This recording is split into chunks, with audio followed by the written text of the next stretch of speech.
All right, so like I said, I'm going to post this onto YouTube later. If you want to ask a question, like feel free. Your voice might be heard, your picture won't be seen. So just be aware of that. You can email me also or type questions in the chat that I will get to once I have done the rest of this and gone through the basic bit here. So we kind of talked a little bit about relative clauses and relative pronouns in some of the work we've done before, but we haven't come together to talk about it quite as much. And I want us to take a look at this right now, first of all, in English, and make sure we're all on the same page. So this is the first relative clause exercise that you should have had. Most people are done with this. A few people still have to do some corrections with it, where I sent it back to you because I want to make sure everyone is on the same page. So first of all, when we talk about a clause is a basic unit of sense in a, like you might call a simple sentence in English a clause also. In English, a clause has to have a subject and a verb, and it might have some other things as well. So all the simplest sentences are just single clauses. But you can string clauses together and have a more complicated sentence, like if you have, I ran to the store and I bought all of the seagull food. There you have two different clauses. I ran to the store and I bought all the seagull food. And they're joined together by this little conjunction. Those are what we call independent clauses because they can stand on their own. So I ran to the store works as a sentence all on its own, and I bought all the seagull food stands on its own.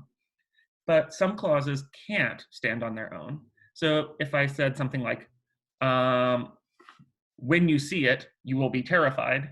Well, if I just say when you see it, you're used to seeing that as like clickbait for various videos, but it's not a complete sentence. It doesn't work on its own. It's what we call a dependent clause. So a dependent clause can't stand on its own. And the relative clauses that we're talking about now are dependent clauses. They only can attach to independent clauses. Now, in English, you've got a subject and a verb. In Latin, a clause has to have a subject and a verb also, but in a weird sort of way, because a lot of our verbs with our verb endings basically just include the subject. If you're looking for just individual words to see if you have a clause in a Latin sentence, sometimes you just need to have a verb and that's it. If I had a sentence like amat, he likes, or dormit, he sleeps, or dormiant, they sleep, dormimus, we sleep, all those could function as both sentences and clauses on their own. Now, the relative pronoun is the word in English that means who or which. And it has this thing, the antecedent, which is the thing that it's talking about in its main clause, links them together. And because you're talking about a different thing, they kind of have to have things in common.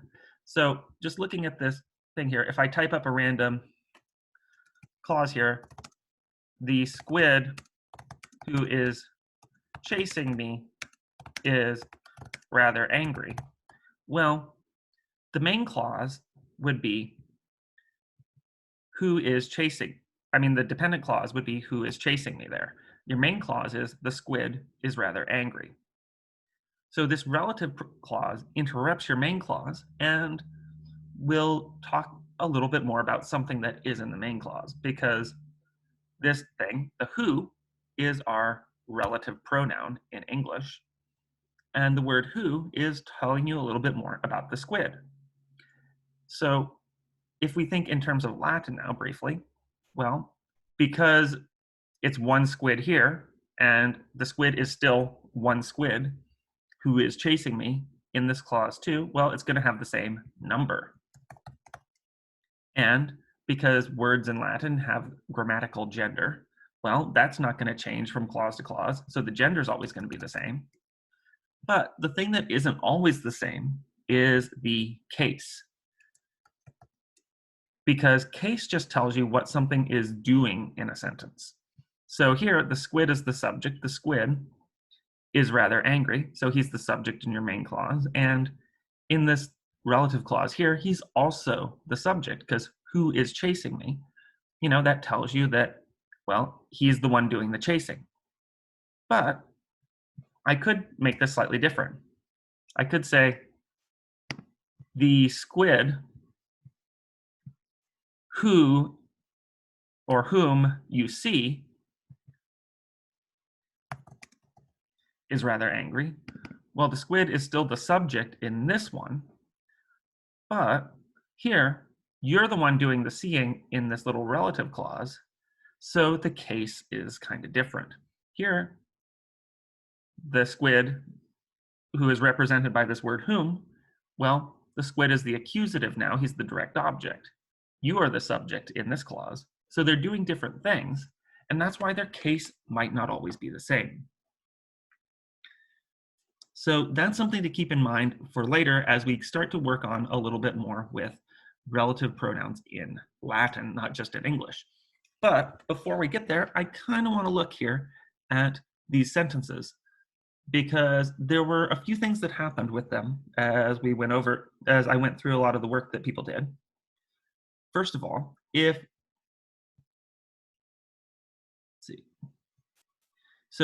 we want to highlight the relative clauses, well, some people sort of highlighted only the pronoun, not just the clause.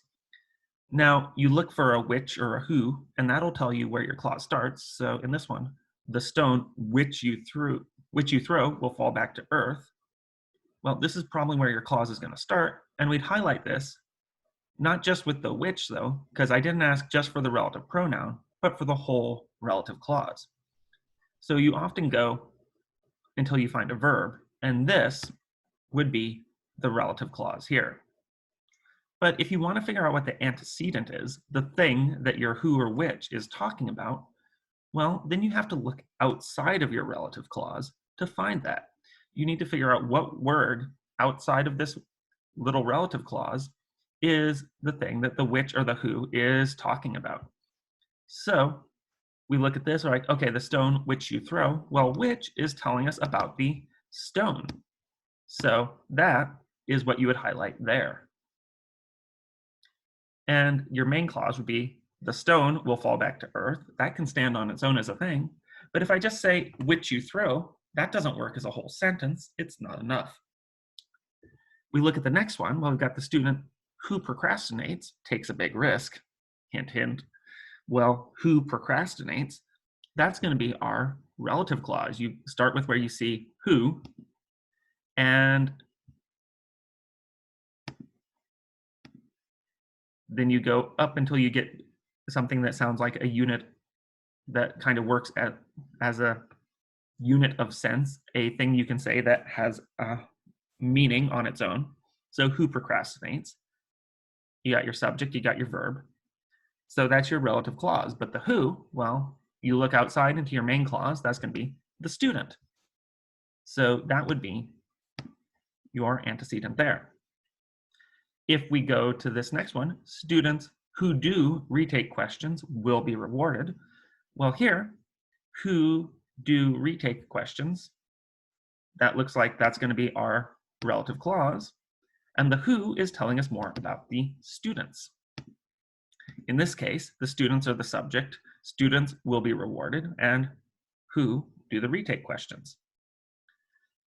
Now here, this one gets a little weird. So the ship in which we sail is leaky. And aside from being a bad situation, you are going to be a little bit concerned, perhaps, because, well, which we sail, if you start just with your relative pronoun, then that would leave the ship in is leaky as your main clause. That doesn't seem like that would work. And you might notice this little pattern here where your relative pronoun is usually the first thing in a relative clause, but not always. If it's in a prepositional phrase, if a little preposition goes with it, then that relative pronoun is often going to be second. It'll be the second word because the preposition, it's the preposition, you put it in front, has to go first, wants to go ahead of it. And this is the same in English and in Latin. So if when you see a relative pronoun here, you want to check, is there a preposition in front of it? Because that might actually be the start of that clause. So here, in which we sail would be your clause. And the ship would be your antecedent here. Then, a similar one, the cat on whom you put that sweater is not pleased. Treat your cats with at least a little bit of dignity. Don't dress them up in strange costumes. So, similarly, on whom you put that sweater, that's going to be your relative clause. And the whom, which we use for the sort of accusative equivalent in English, well, that's going to be referring to the cat. So that's what you would highlight here. So we've seen a few where we have a direct object here, the stone which you throw. So here this would be an accusative if we were putting this into Latin. These next two, who procrastinates, and the students who to retake questions, those would both be nominatives because they're the subjects in their dependent clauses. And then, well, we have two with prepositions. Both of these would probably be ablatives if we were going to try to translate this into Latin. But there are even more cases we can use. So what about this one here? The student whose tarantula is escaping is mortified. Luckily, I've never had a tarantula in class, only a scorpion. And so here, student is the antecedent. The tarantula is the subject here, but this whose, that's describing possession. And so in Latin, we would use a genitive case for this. So if you were to translate this in a really awkward way, you might say the student of whom the tarantula is escaping. Sounds kind of weird, not the best way to translate it for smooth English, but it works. So basically this one would have a genitive. And then we have another one where it's a direct object here. Those who you see around you. We generally use whom only for a singular direct object. So who can be the accusative equivalent in the plural. They're likely not robots. So those are likely not robots would be your main clause. You got who you see around you here as your relative clause, and those is the antecedent. Then finally, robots who plan to eliminate the human race are not invited to my party. Well, this one is going to be your relative there, and the robots are your antecedent. So this hopefully is making a little bit of sense. Now, this basic thing of how you figure out what your relative clause is in English and what the antecedent is. If not, save questions for a little bit and hang out in the next bit of a Zoom section because I want to go on to another thing right now and think about how this is going to look in Latin. But make sure, if this is not clicking right now, that you talk to me in Zoom or send me an email here. Because we're going to be practicing more with this in Latin now. So if we go up, well, here's a handy little chart, the sort of thing we would chant if we were in class. And just to look at our relative pronoun again, well, the forms of this, it cares whether it's masculine, feminine, or neuter. So it cares about gender, cares about number. And then we have the cases here. So if we were chanting, we would go qui, quai, and quod. So this would be who if we're talking about a masculine sort of thing, feminine and neuter. Qui, quai, quod. It's also worth noting that this thing, there's also the thing that looks like this. Quod can also mean because sometimes. So occasionally you're going to, if you see a quod, have to look around and think, is there a neuter word that this could be relating to, or is this just a because? When we run into that in readings, don't worry, I will make notes of this and we will think about how we can figure that out. But we have qui, quai, quod. Then our genitive, we have cuius, cuius, cuius. So this one is all the same in all the genders. And cui, cui, cui, you know, like you're tormenting some poor little baby, making strange noises at it, confusing it. Well, him or her, it is not a word that we would use for people. people, just like we say who for our relatives in English if we're talking about a person, but we'll say which if we're talking about a thing. So we have cui, cui, cui. Then in the accusative, we have quem, quam, and, well, neuters, nominative, accusative look the same, so we have quod again. Then in our ablative, we've got quo, qua, and quo. In the plurals, we have a little bit of a repeat here where we have qui, quai, and the neuter plural, you would expect it to end in a, but here it's going to be quai again. So it still looks like your feminine nominative singular, but it's not exactly the a that you would expect. So we have qui, quai, quai. Then we got quorum, quarum, and quorum. Fun one to say. We get quibus, quibus, quibus, quos, quas, and quai, and quibus, quibus, quibus. And just looking at these endings, we see we've got a bit of a mix of first, second, and third declension endings across the whole thing. So things like this I here, the AE, the orum and the arum, the os and the os, that all looks a little bit like first and second declension, as does stuff like our ablatives here. But if we look at this dative and ablative plural, well, quibus, that looks a little bit more like your third declension, dative and ablative plurals. So there's a little bit of a mix, but if you remember how we chanted is, ea, id before, then you're gonna feel at least marginally familiar with this. This is something, again, that I'm gonna give you more assignments to practice writing out.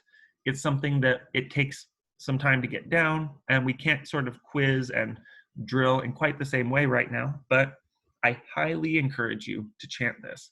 If you've got family members getting all up in your grill as you're in quarantine and you want a little bit of space, maybe start chanting. Might weird them out a little bit. Maybe they'll leave you alone. Worth a try.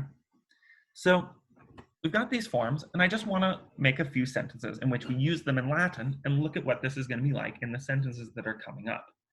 In our translations, the readings from the book, these are going to be a little bit more focusing on the nominative, but in some of the other stuff we're going to do, we're going to be easing into using these in a few other cases also.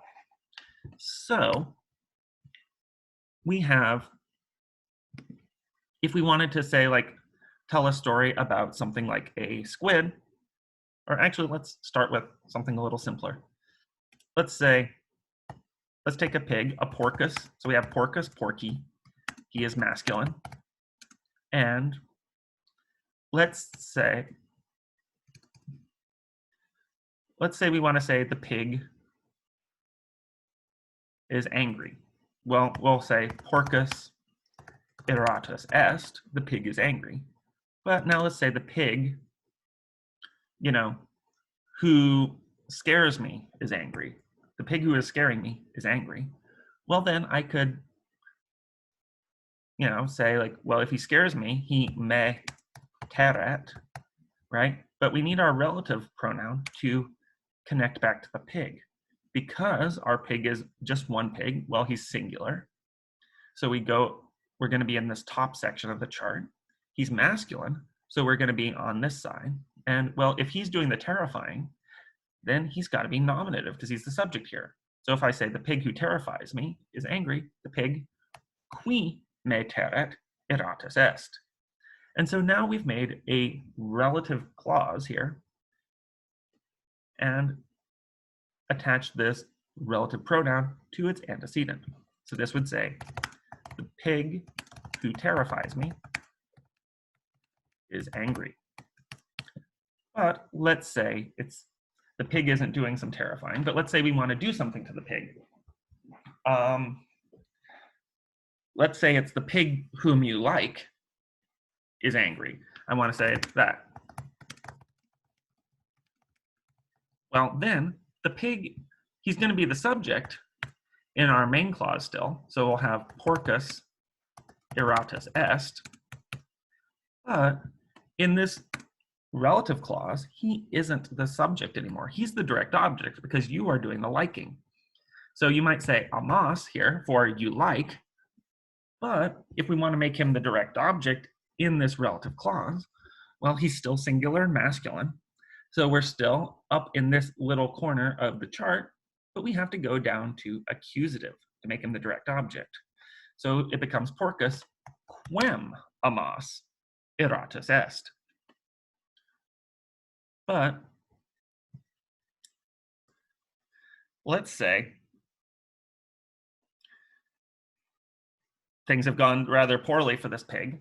Let's say we want to say the pig, not the puig, whose house, not hose, is destroyed, is angry. Well then, so we're going to have still porcus iratus est, keep our main clause exactly the same, but so his domus, what is destroyed, let's say the domus deleta est. You never realize this, but the delete key on your keyboard is actually the destroy key. How that works exactly is something you find out in Latin too, but don't worry about that too much right now. But pig, whose house is destroyed, is angry. Well, we need to say possession here, so we got to use the genitive case. So sticking in the same section of the chart, we go down qui, or if you're repeating this to yourself, you might go qui quae quod, then cuius. Ah, that's the genitive singular. So you have porcus cuius domus deleta est. Really need a macron here. Iratus est, the pig whose house is destroyed is angry, as I would be too. And we can even use a prepositional phrase. Let's say you are training for your pig for a very strange circus act, and he is not too pleased about it. Porcus iratus est. Let's keep the pig being angry. But let's say, oh, come on, word. Please work. The pig, let's say, on whom the bird sits, is angry. So let's say you have a strange act. You're trying to teach, a pig to run around with a bird sitting on top of it. Then you might say pig iratus est, same thing, but you would say in quo avis sedet. So here, the pig on who the bird sits is angry. So you could have a ablative here in a prepositional phrase, because in takes the ablative. And just to use the last case here, let's make our pig happy for once. Let's say the porcus laetus est. All right, so the pig, and let's use our dative. We use our dative primarily right now for indirect objects. Let's say the pig to whom you give dinner is happy. Well, you're giving dinner, so canam das, right? You're giving the dinner, but we need to say to whom. We go up here, we go, pig is masculine, so we'll go qui, quae quod, cus, cus, cus. Oh, cui, that's our dative singular. So porcus cui canam das laetus est. And so that's kind of how you might use all of these different relative pronouns in different cases. This is all sticking with your masculine singular here, but it works pretty much the same. If, we wanted to make this not a pig, but let's make this a frog, well, or let's make this one a frog. The pig, or let's say the frog you like is angry. If we replace the pig with a frog, we got rana, and frog is feminine, so we'd want to go irata est. Well, then quem doesn't work anymore because quem is our masculine form. And so we would just go, oh, well, we're still singular, one frog, but we need accusative feminine. So we go qui quae quod, cuius, cuius, cuius, cui, cui, cui, quem, quam. We have our feminine accusative singular here, so we want quam amas. Or if these are lots of frogs are angry. Well, then ranai, iratai, we can't keep est anymore. That has to become sunt. Now we need to make this plural, so we go qui quae quod, cuius, cuius, cuius, cui, cui, cui, quem, quam, quod, quo, qua, quo, qui, quae, quae, quorum, quorum, quorum, quibus, quibus, quibus, quos, quos. And you got your feminine accusative plural. The frogs, who you like, are angry. So that's just a quick rundown of using these in a few different sort of basic case uses that we've done with other nouns and stuff like that before, but hopefully showing you how this works in some Latin example sentences. So I'm going to stop the recording section now. And if, come on.